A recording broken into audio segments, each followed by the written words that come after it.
information and encourage appreciation of and the understanding of the importance of the marine environment ecology. Now, A squared, E squared, we've got a few resources. We offer these webinars, for example, but many of the events for SeaWeek are organised and run by environmental and marine educators across the country. So please log your events, even if they're outside the specific dates of SeaWeek, onto our SeaWeek website. There's an event calendar there as well. We also have on our website external resources, so links to other organisations' resources that are linked to the Australian curriculum, for example. And then you also find our resources where simple summaries of what SeaWeek is and what the 7 ocean literacy principles are, which you can see on this particular slide here.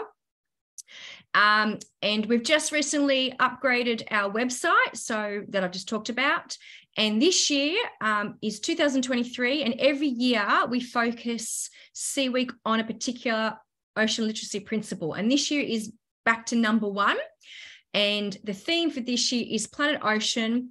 The ocean and its interconnected systems is the defining feature of this planet. So that's quite a big term. So very quickly, I won't read all these out because you can find these on our website and also in our resources. But this particular OLP covers a few things. All right. So it's about the physical features of this planet.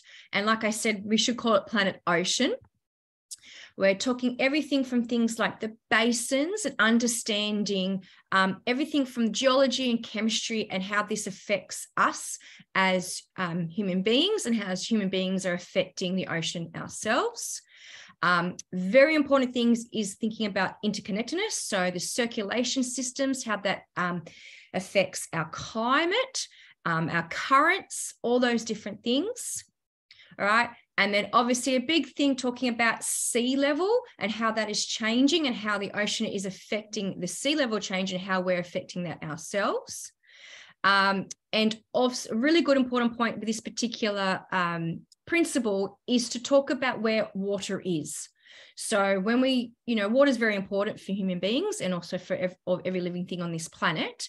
And we need to understand where a lot of our water is actually locked up. And so most of our water is actually the ocean, which is 97%. Right? And it's a very, very important point of the water cycle. So just touch lightly on this. This is very important for those people who don't live by the coast, understanding that whether you live inland, near a river, or not even near a river, for example, you are a part of the influence on the ocean because we rely on the water cycle for things such as our crops. Okay, and that links that to the next part of that. So obviously the ocean is connected to the lakes, the watersheds, the waterways. So we're talking about estuaries, rivers, etc. And obviously the ocean is large, but is also finite. So its resources, whether we're talking about its minerals, things that we need, or the living resources, they are actually finite, especially the way that we are using it. So obviously living things can replenish, but we're taking more from the oceans that it can actually keep on creating when we're talking about things like fish stocks. Okay, so I'm going to finish there because today's all about Catherine Lee, the director of the Point Preschool at Oyster Bay. Now, they recently won last year the New South Wales Little Scientist Early STEM Award. And I was very lucky to be invited to come and check out what the children had been doing there and the teachers. And it was absolutely amazing. I was very inspired because it went from, I'm not going to steal Catherine's thunder here, but it went from a beautiful, beautiful little discovery to these amazing big ideas, and not just scientific inquiry as well. There is everything from the arts to the science. So without any further ado, I don't want to take any too much of Catherine's. I would love to invite you all to big welcome to Catherine. I'm going to stop screen sharing now. And we have Catherine. And I think I'll turn myself off mute for the moment too. Hi, everybody. Thank you so much for inviting me to speak today, especially during SeaWeek. And also Friday is the anniversary that we discovered our spectacular find in our sandpit, which is pretty amazing here for preschool. I'm also speaking to you from Dharawal country in Sydney, Sutherland Shire at Oyster Bay. And I have the great, it's great that I can live here. It's where I teach, and it's where our children are developing a really strong connection to Aboriginal culture.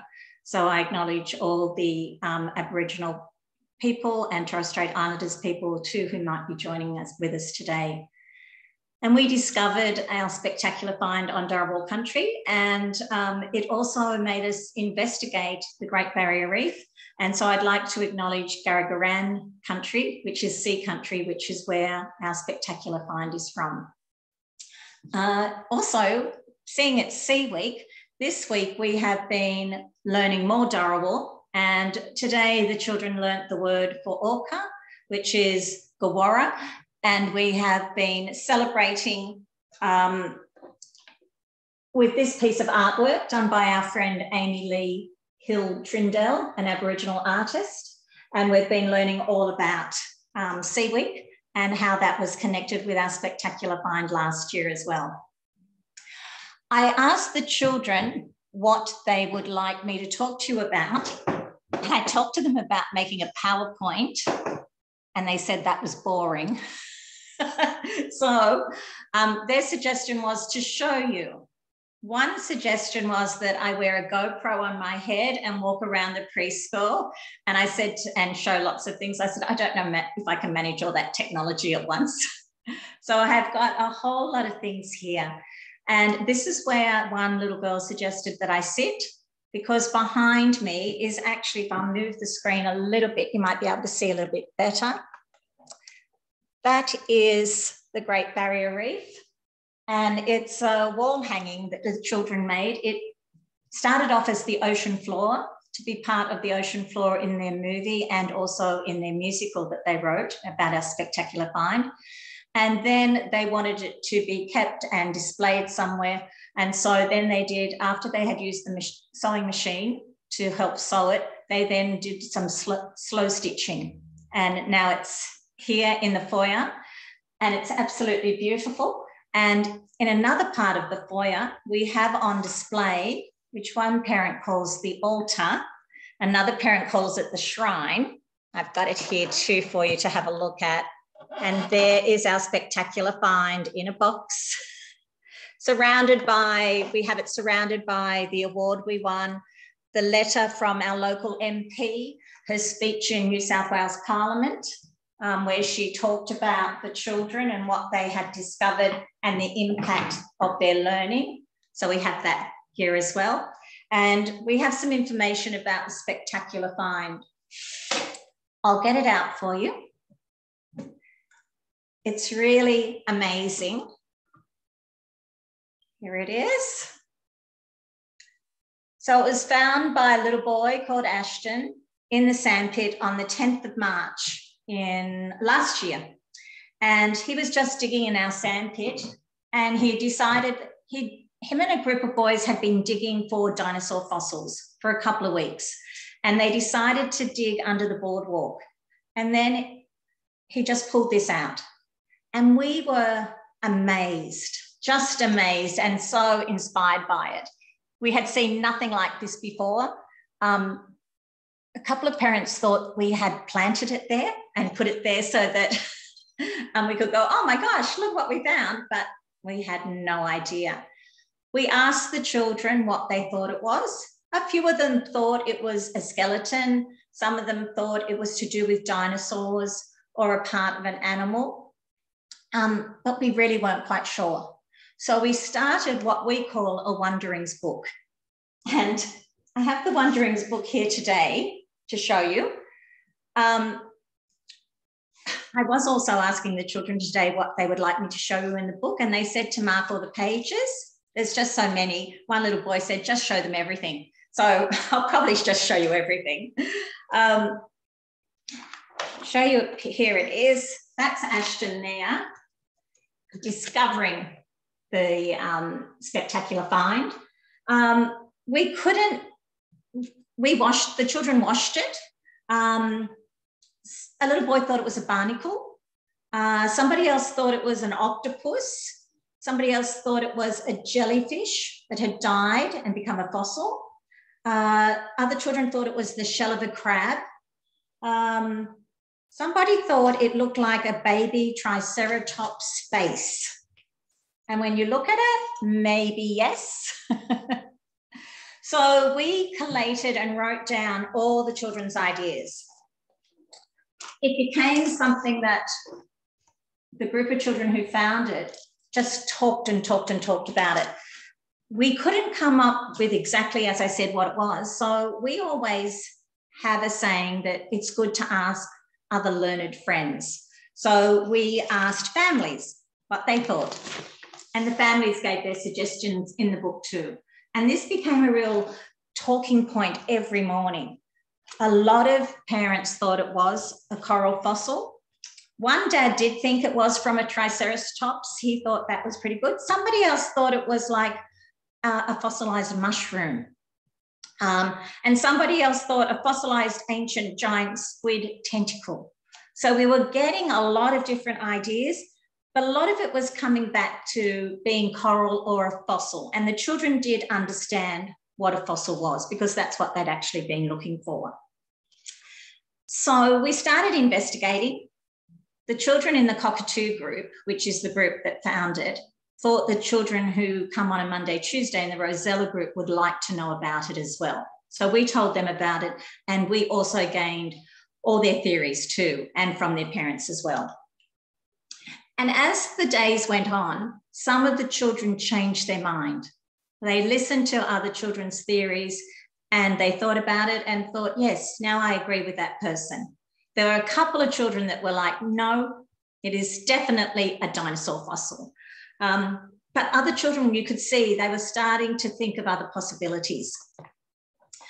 We did lots and lots of observational drawing. We love doing observational drawing here. So lots of observational drawing using charcoal, using lead pencils, using black markers. And one of the things that became a great interest were the holes. And it was interesting that that's what most of the children started to think about. So those tiny little holes became something, if I put it up closer, you can see them all, something that really captured their curiosity and their awe and wonder. To the point that much, much later on, one little boy had a suggestion, and Sarah Jo, you might have done this when you visited. He had a suggestion that everybody should count the holes in the spectacular find and work out how many holes there were. The only thing that was a problem, and he didn't know what to do about this, was that every time one of the children were counting them, they came up with different numbers. So somebody thought there was 62, he thought there was 81, somebody else thought there was 76, 84. And I'm talking about 3- and 4-year-olds counting. And some of them, their first time at preschool. So some of them counted 80 holes. Some of them would start to count and then lose count. So that became an issue too. And one little boy decided that he would start to count and colour the holes in with one colour texture. And if he lost his spot, he would know where he was up to and he would change texture colours. His mum is a teacher, that little boy. And so he thought, this lasted months, counting the holes. He thought it would be amazing that on the day that we get the award, that we would have some of these blank pages just with the photo, and adults who are really good at counting would be able to count the holes, and then we'd know for sure. The funniest thing happened was that none of the adults could agree either. So his theory that adults know and can count better just didn't hold up.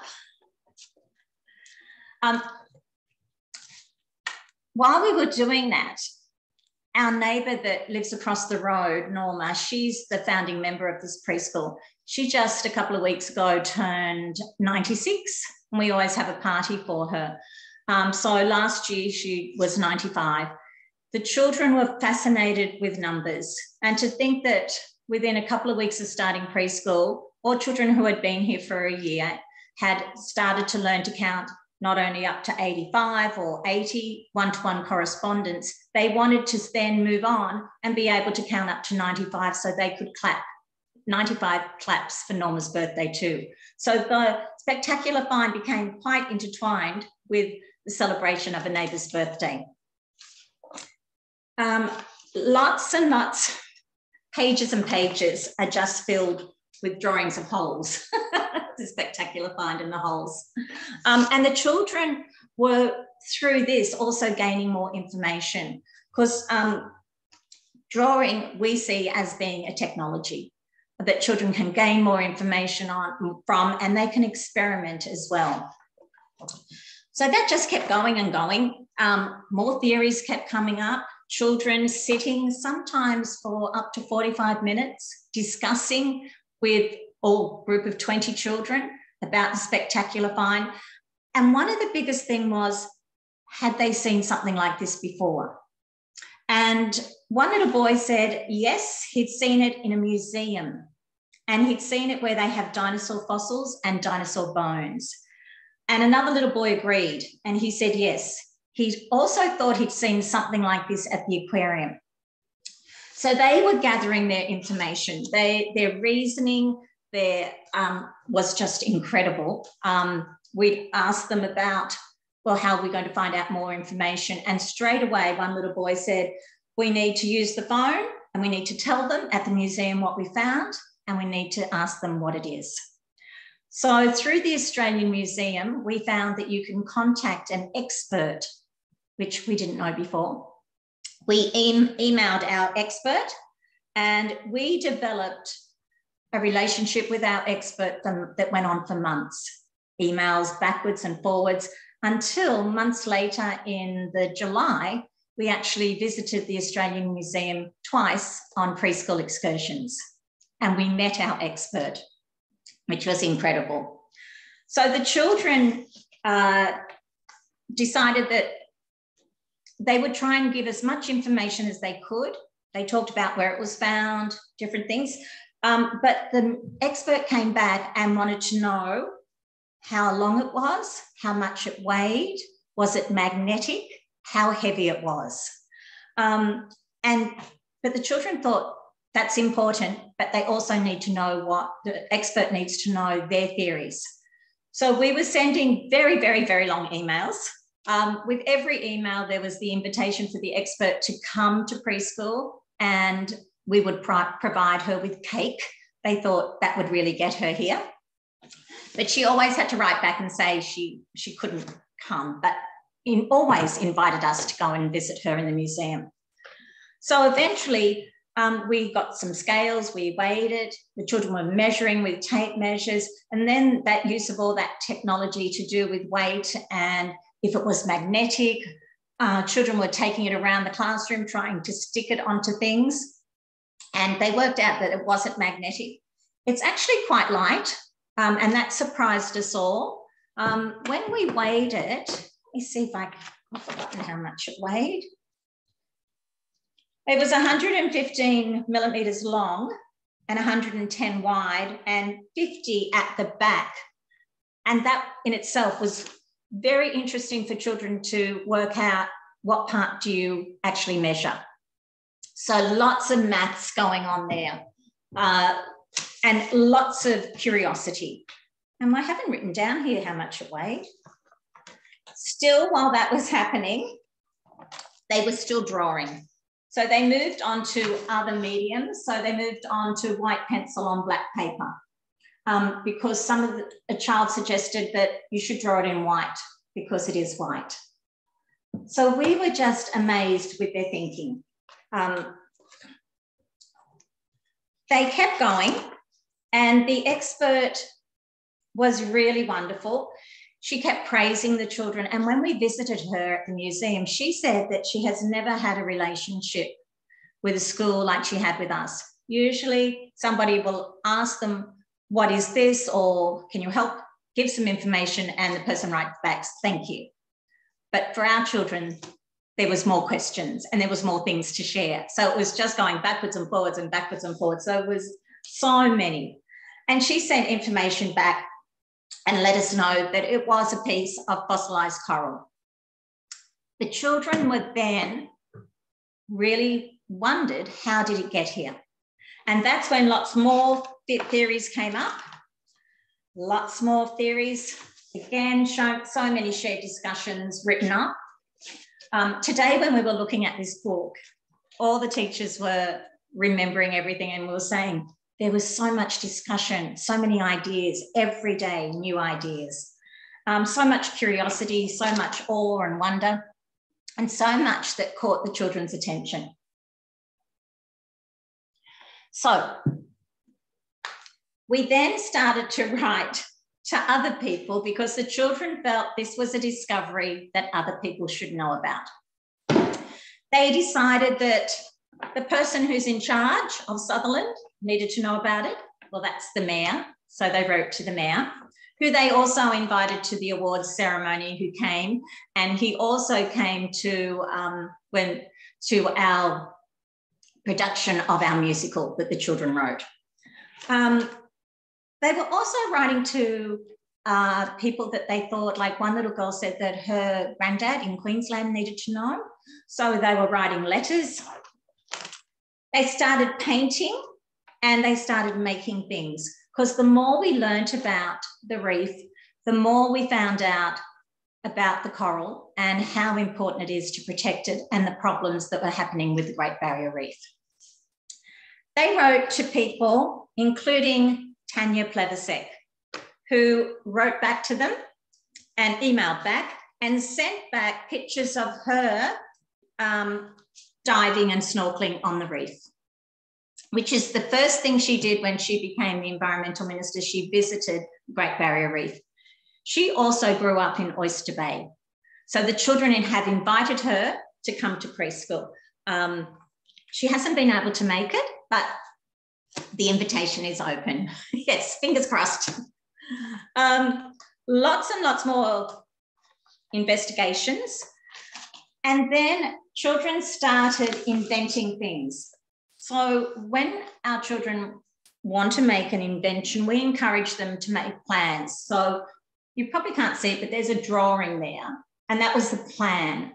And this was a plan of the coral when it's stressed, a picture. And this little boy had decided if coral gets stressed and bleaches itself, we need to teach the coral not to be stressed. And he decided the best way to do that, and here you might be able to see here, that's there that looks like a tree. That's actually your hand and your 5 fingers. We do 5-finger breathing at preschool. So in and out, and that makes us less stressed. So he felt he was going to invent a giant hand to go down into the coral at the Great Barrier Reef and teach the coral how to do 5-finger breathing. Then it's happy, it's not so stressed anymore. A few other children really caught on to this idea of inventions. One little boy made a submarine, and it had sections in it that when the submarine was down near the reef, near the coral, you could put your hands through and you could pat the coral and stroke it like you were stroking a pet, and that would make it feel calm. My husband is a professional singer and musician, and another child said that when Peter sings, makes them feel calm. So one little boy invented a suit, a waterproof suit for Peter to wear, but it also had a microphone in it, and he was to go diving down the Great Barrier Reef and he would sing to the coral. A little girl invented a watering can because we found out about nutrients, how important that is to sea life and to coral. So she invented a watering can that had nutrients in it, and she was going to be a diver and go down and water the actual coral as well. Somebody else invented, a little boy invented a glider, and it would glide over the Great Barrier Reef and check to see if there was any crown of thorns. If there was, he would bring in his super spinner, which I do have a picture of, and the super spinner would move some of the crown of thorn starfish on, because we realised that the crown of thorn starfish are only a problem when there's a lot of them. A few of them, it's okay. So he didn't want them hurt. He just wanted them moved along. Oh, here's the super spinner and the glider. And so we used a lot of loose parts. And that's something that I find is really amazing and takes children's thinking to lots of different places. So this is what the spinner was made out of, just some of these materials that you probably have in, in classrooms and things like that. We also used anything we could find that maybe looked like it could be coral and shells, just plastic pieces. We used lids that the children had collected. We used blocks. The children also used lots of long straws and stuck them into foam to represent the coral. Lots of drawings were being done, and then their inventions being made into 3D. During this time too, the children were also very, very interested in making habitats. So again, the use of more loose parts. So we have a lot of these coloured pebbles. It's like that you can see. So those became coral. We have wooden fish. So here became some of the habitat, some of the animals and the sea life that lives in that habitat. They also used puppets to use, and also little things like this. They became very interested in turtles as well. So this was a little turtle hatching. This was an egg, and that's the little turtle straight out after it's been born. We started looking through books, and children were finding pages of books. It's surprising when you look through children's books how many of them sometimes are dedicated to, this is the one about the world that we want, are dedicated to children's custodianship of land and sea, but also ones that you don't imagine will just have a page in it about the reef. And that's what we found in this book, Why I Love Australia by Bronwyn Bancroft. She had some beautiful artwork about the waves, and that inspired the children's thinking and imagination and their designs as well. Children started bringing in books, and this was a book about the ocean that a child brought in and donated to the preschool. And by the time we had finished this investigation, which it continued to the end of the year, we had 3 families go on their holidays with their children to the Great Barrier Reef, which was just spectacular. And they went out on the reef and went snorkeling. And we had another family who went to Fiji, and they made sure that they went out and snorkeled on a coral reef as well. And all the families said that they were really surprised at the courage and the resilience of the children, but also their motivation to want to see the reef, even at 3 and 4 or 5, and that they were convinced that, yes, they would snorkel, which is a big thing for a young child to be able to snorkel. We started making clay models, again, using other art mediums, so the children could find out more about the spectacular find. And we also had a tiny little microscope, and we started investigating this spectacular find with the microscope. We now have a very big microscope, which is wonderful. It's out all the time at preschool. And the money for that microscope was raised by the families at our, I think it was September trivia night. And they raised $6,000 at that trivia night because they all wanted us to be able to get the microscope that we needed to get. Plus we had some money to spend on some other things too. But this discovery brought everybody together, awareness of how beautiful and how precious our country is and our seas are as well, and that we need to learn more about them so that we can protect them. Oh, and must mention to you as well, the children named our coral the Spectacular Find after we read a book called Sam and Dave Dig a Hole. And that book is about a couple of boys who dig a hole and they find something spectacular. So our children connected with this book and that idea and that word spectacular, and they felt that certainly our piece of coral deserved that name as a spectacular find. And I just loved how children can make sometimes those connections that even us as adults don't make. And they take us on a journey to places that we wouldn't even think of going. Our children also were very, very interested in rubbish and lots of discussions about pollution and about how they would never throw rubbish away, and particularly in the ocean.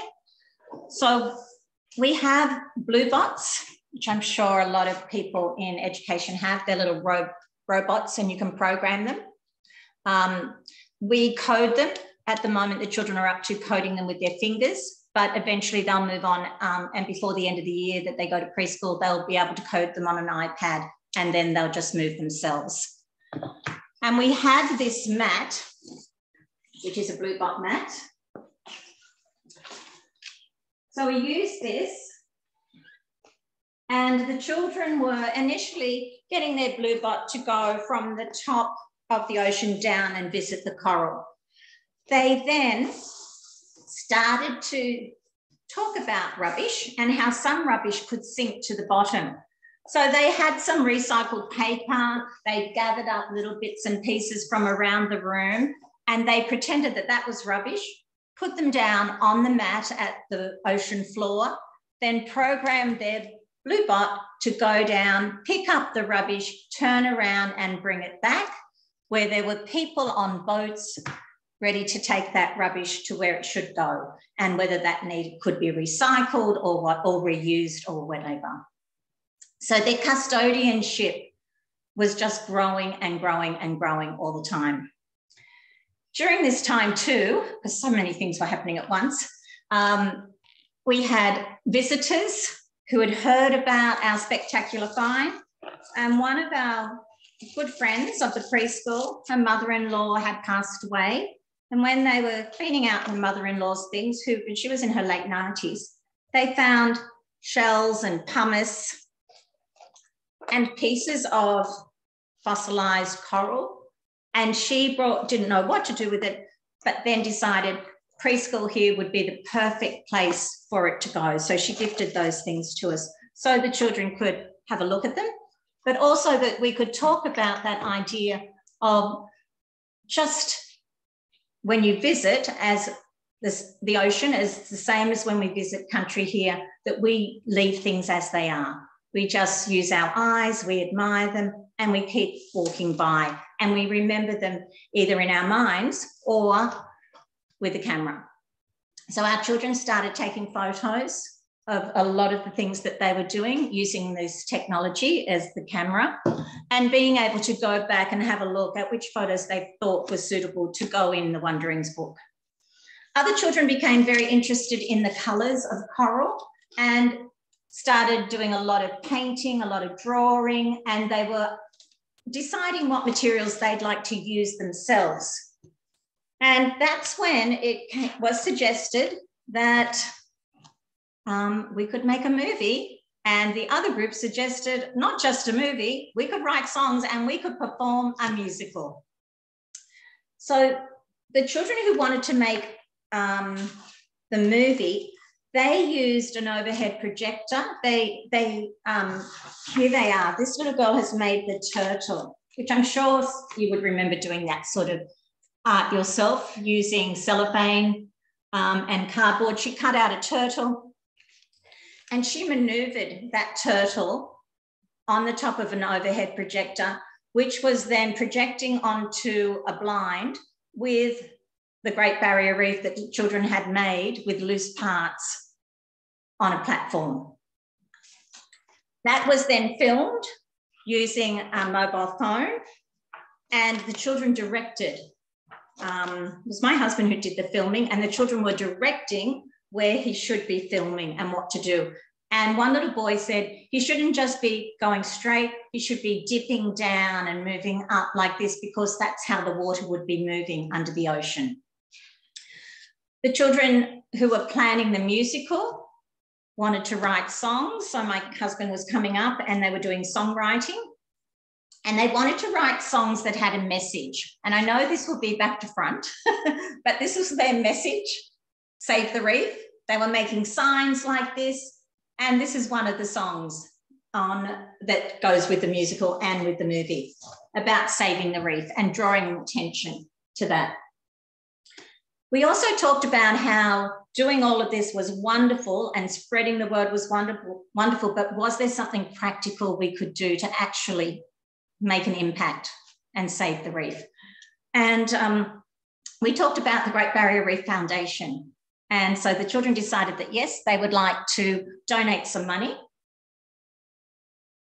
to the Great Barrier Reef Foundation. So we talked about where we get that money from.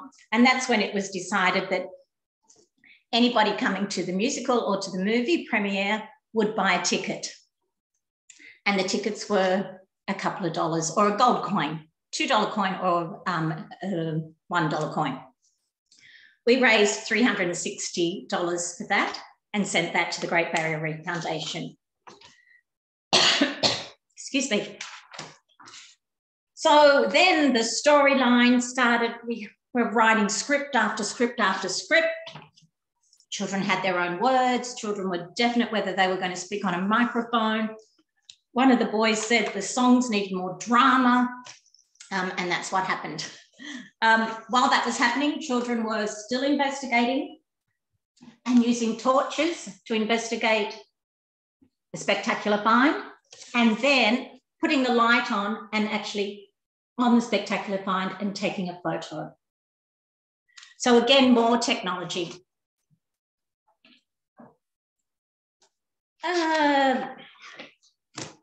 This is actually the set of the movie. If I can show it to you close up, I hope you can see it.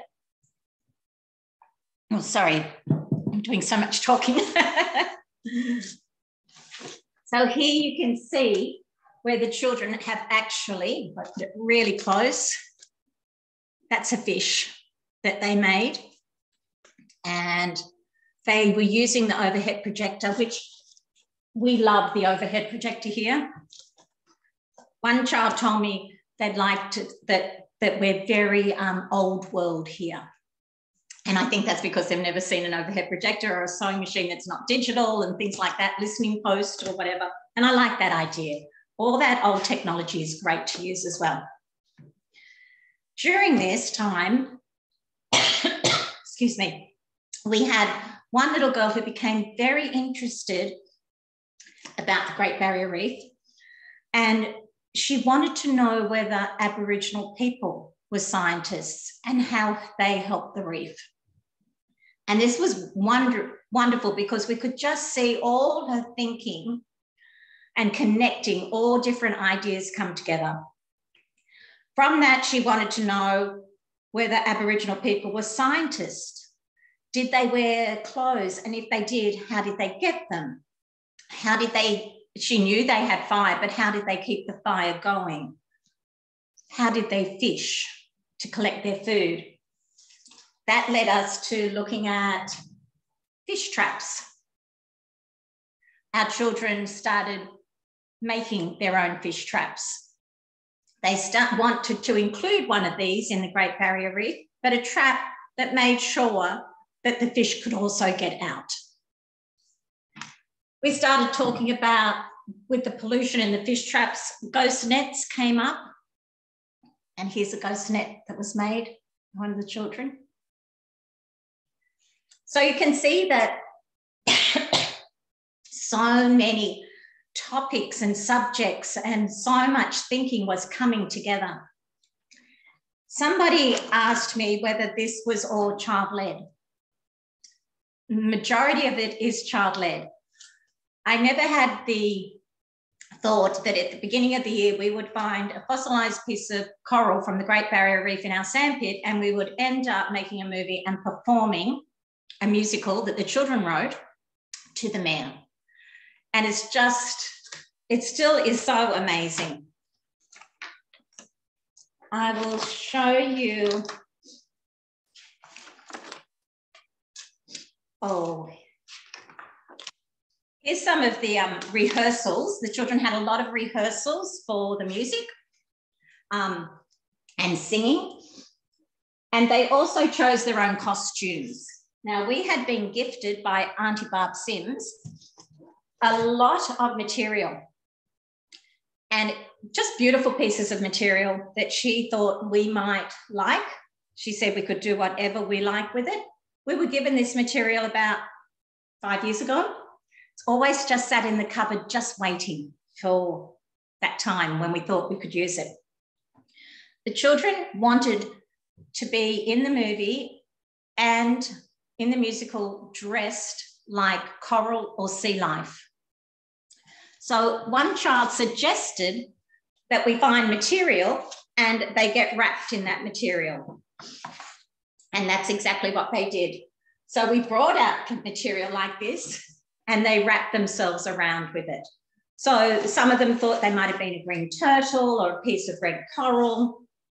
And then some of them too also wanted to wear headbands, and they stitched with a needle and cotton a plastic starfish onto the headband, or a crab or something like that. Here's the actual loose parts Great Barrier Reef in that top photo. So you can see the different type of materials that they've used, and that was built and rebuilt day after day after day until it got to the stage where it was decided it was just perfect. We also had a coral cake because, you know, just in the hope the expert might come. Now, we have a lot of children with allergies, so one of my friends is a cake maker. She made the cake, and the children asked if she could make the icing look like coral, the colours of coral, and then the children decorated it. So that's the cake down the bottom. It was pretty amazing. When we asked the children, because we always ask the children to reflect on projects and their learning, one child said, for all these months that we did this project, the best thing was cake. So, and that's high praise. One thing, we had one little boy who was engaged. He would listen. He had his theory. He wasn't going to budge from his theory, but he wasn't as engaged as the other children in all the discussions until we talked about how long was the Great Barrier Reef. And he loves numbers. He would get out his tape measure every day and try and measure and show other children how long he thought it was. In the movie, he was the one who wanted to tell everybody how long the Great Barrier Reef is. We investigated the traditional custodians of the Barrier Reef, and we realised because the Barrier Reef is so long, the custodians span a lot of country. So we realised it just wasn't one Aboriginal country that would be and people that would be looking after the Barrier Reef, it would be many. And then, you see, this was an amazing part. Then children started finding their own spectacular finds. So here's a little boy who went to the beach and he found his own. And then all of a sudden, everybody was coming with something, and something they didn't know what it was, and they wanted to research and investigate it. Children were calling themselves scientists and engineers and mathematicians, which they all are. We always ask children, as I said, about their learning, and we always write that down so we can go back on and look at that.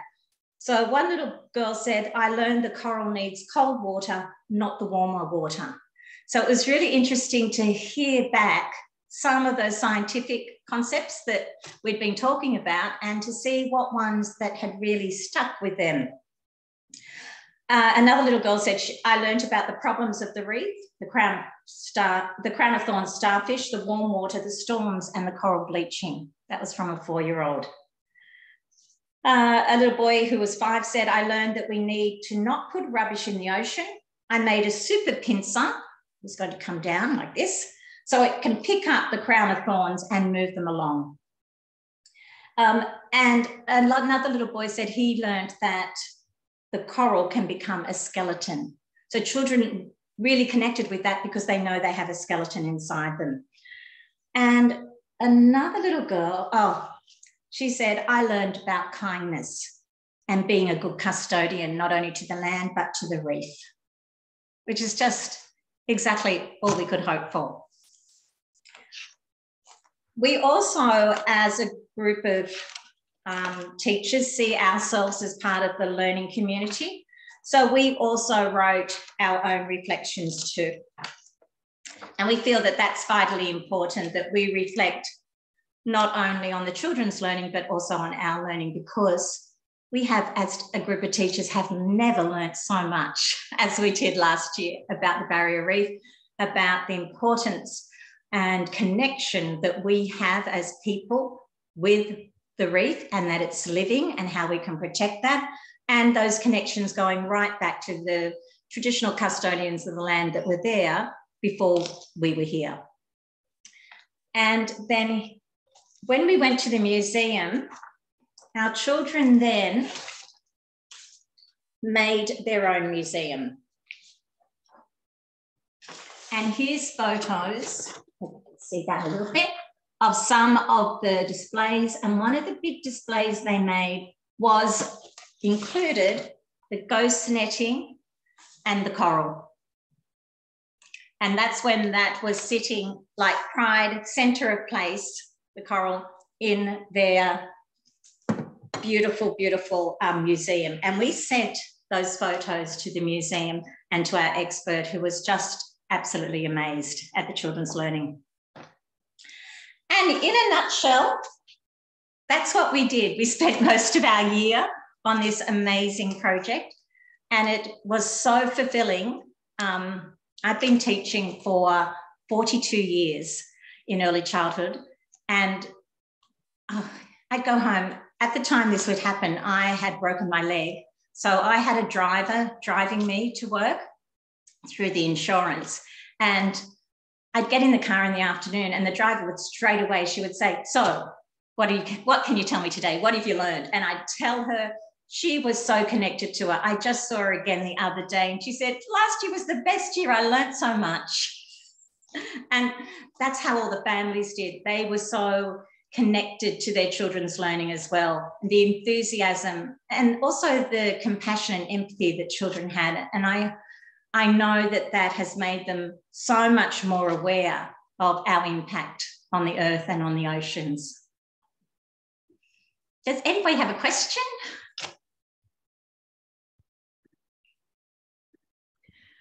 I'll open it up before I say anything. Does anybody have a question? Can I just say, wow, Catherine, thank you so much for sharing. That's so beautiful.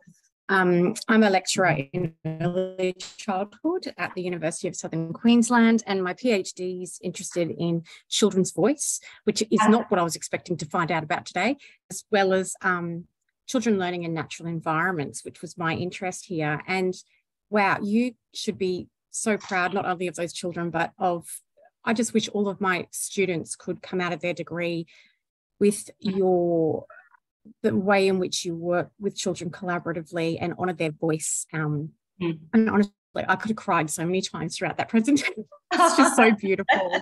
So thank you so much for sharing, but also for what you're doing in the lives of these amazing children.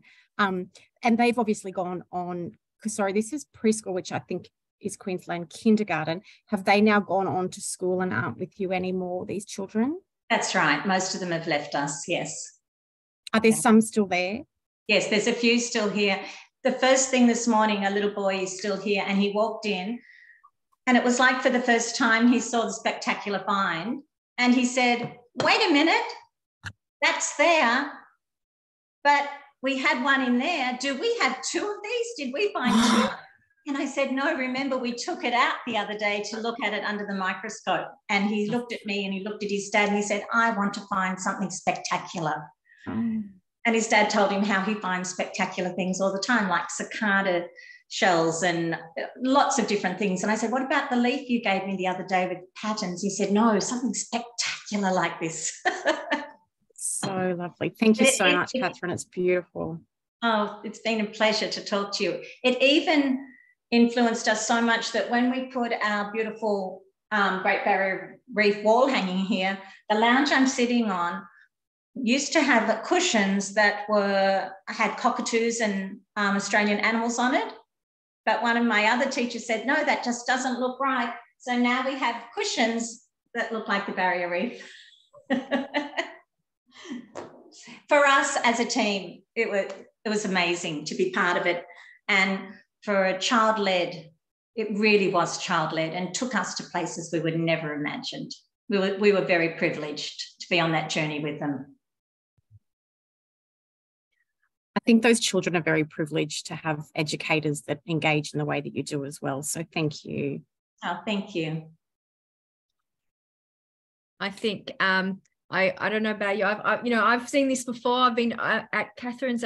She's shown me around the school multiple times, but every time I hear it, I get goosebumps, and the words and the ideas and the questions that come out of these students' mouths and what they're thinking about, what that leads to, it just gives me hope for the future, I think. And I guess I'll open up if there's a few questions. I think Kath might want to mention what she does as well, which I might put you on the spot, Kath. I'd love to have you chat next year. But for me, obviously, I come from a science area, so I try not to be biased towards it. And I think what comes from this today is ocean literacy isn't just about science. So obviously, I was so keen and loved hearing about them learning about the holes are actually coral polyps and the surface area of coral, and what the skeleton actually is made of and how we're connected and everything like that. But I'm busy writing here, all the extra stuff, everything from coding and engineering and arts, but even film directing, film techniques and literacy, not just ocean literacy, English, and learning the words of our local Indigenous languages, and learning how, even the historical part of not just, our understanding of history, but their understanding of history and how that's linked to the Great Barrier Reef, but also how it even got from the reef to Oyster Bay, that's even, really important about how we use resources. So obviously I could keep on chatting. I'm, writing at everything that this could connect to. It just from finding, this small piece of coral, it just, like I said, I've got goosebumps again. I just, it's just amazing. I think, just looking at the time, Kath, would you like to mention anything? Do you have a question, Kath, or would you like to give us a quick summary of what you do? Kath said she also runs a program called Coastal Investigators. I don't want to put you on the spot, Kath. Are you there? Do you want to go off mute at all? Yes, thank you. I am here. I'm just in my bedroom, so I won't put the camera on. Yeah. We've only been doing our after school sessions for the last 12 months, so just in 5-week blocks, and we've teamed up with our local, it's called the Central Coast Marine Discovery Centre. So a friend of mine and myself just pitched the idea of putting this program together. We're environmental scientist and marine scientist. So yeah, the Marine Discovery Centre was just really, really keen to support us get this off the ground.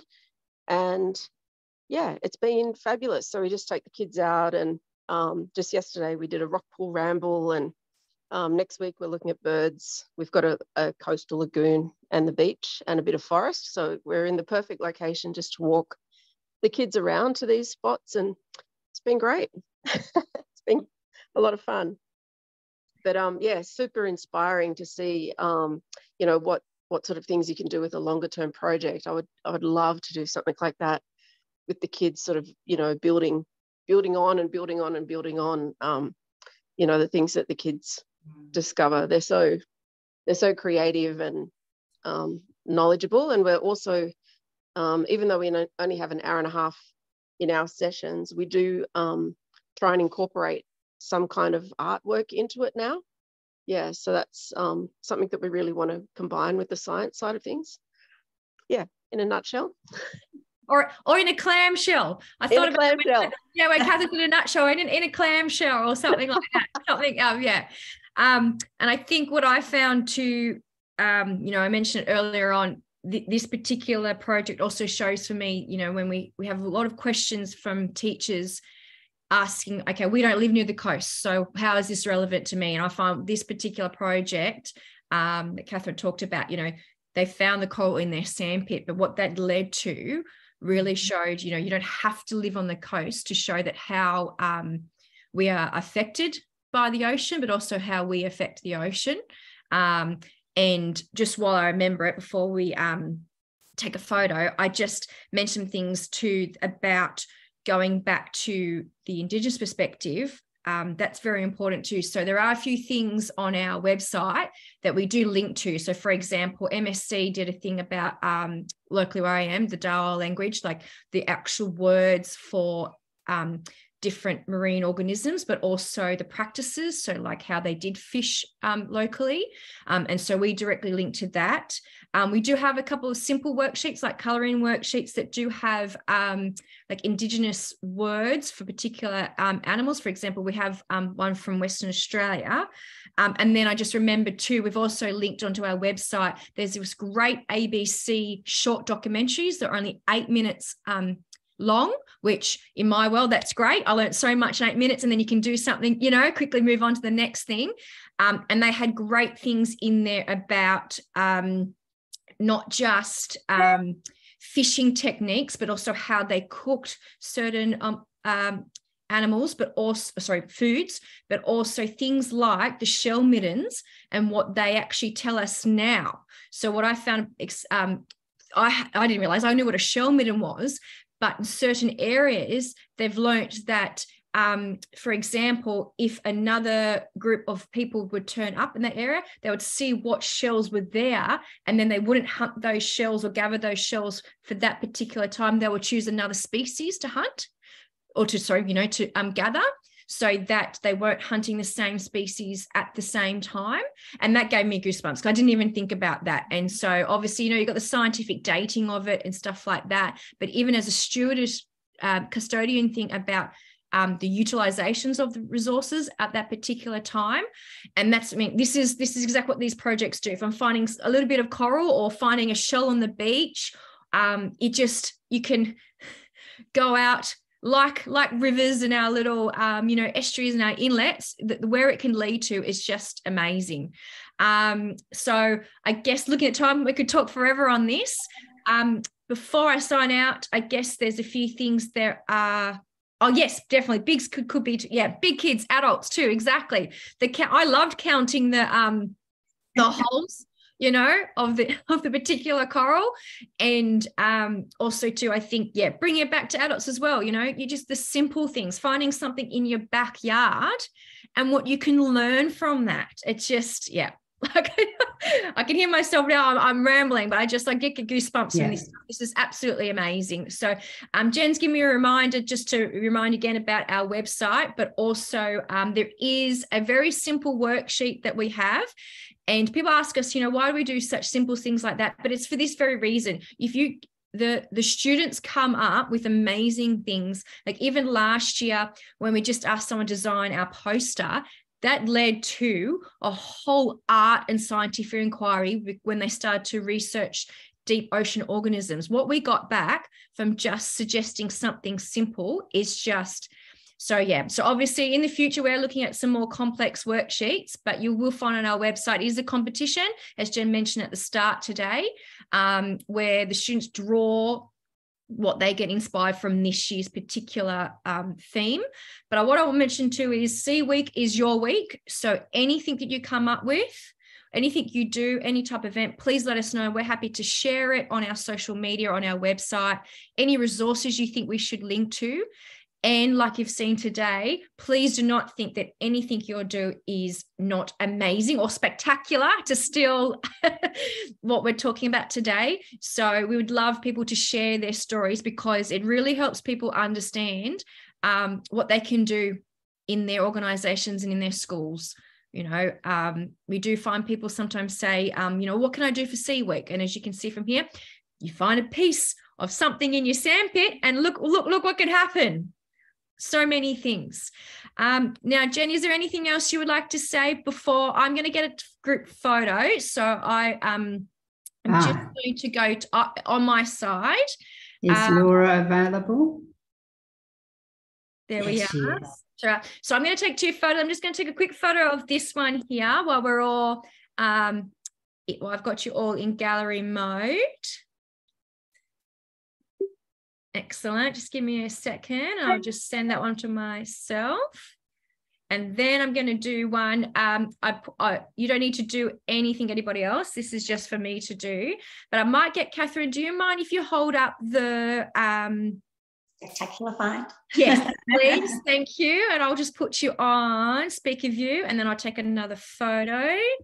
Okay, I'll tell you when. Ready? Oh, I'll get. All right, Jen. Hang on a second. I'll pin. All right. Okay, ready? 1, 2, 3. All right. Beautiful. And I'll just do one more, everybody, just to my pedantic self, just in case. Just give me a sec.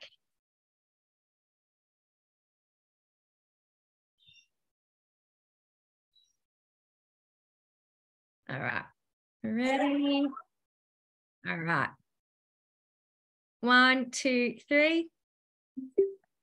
All right, wonderful. Thank you so much, everyone. Is there anybody who wanted to say anything before we end the learning circle at all today? Thank you to Catherine, to you, Sarah Jo from SeaWeek and AAE. Thanks so much. It was great. Yeah, pleasure. Thank you so much, Catherine. You've almost inspired me to think about going back teaching, but I'm not as agile as I used to be. She was very quick to say, but, wasn't she? Almost, but nah. Well, thank you, everybody, for listening to my story and also the children's story in their voices. Thank you so much, Catherine. And like I said, I can't help myself. There's just a couple of 2 questions. Will we share the recording? Yes. So if anybody's just come late, we will share the recording. So it'll be available for a month. And then it will be available again after that, but through the members section of A²E². And exactly what Kath said here, you know, it's very important to think about how we're all connected. So the river moving the nutrient sediment to the sea, the birds moving inland to breed.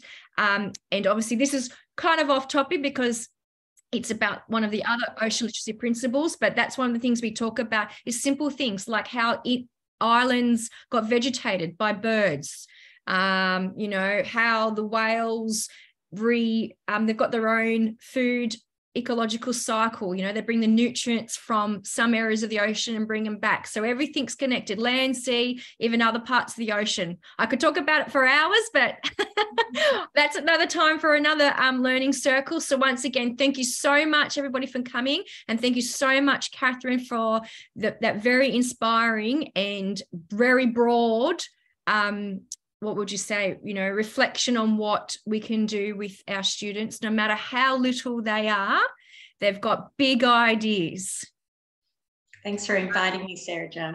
Thank you so much. All right. So thank you very much. Happy SeaWeek and also happy International Women's Day. I'm very inspired from the women that are in front of me on the screen today.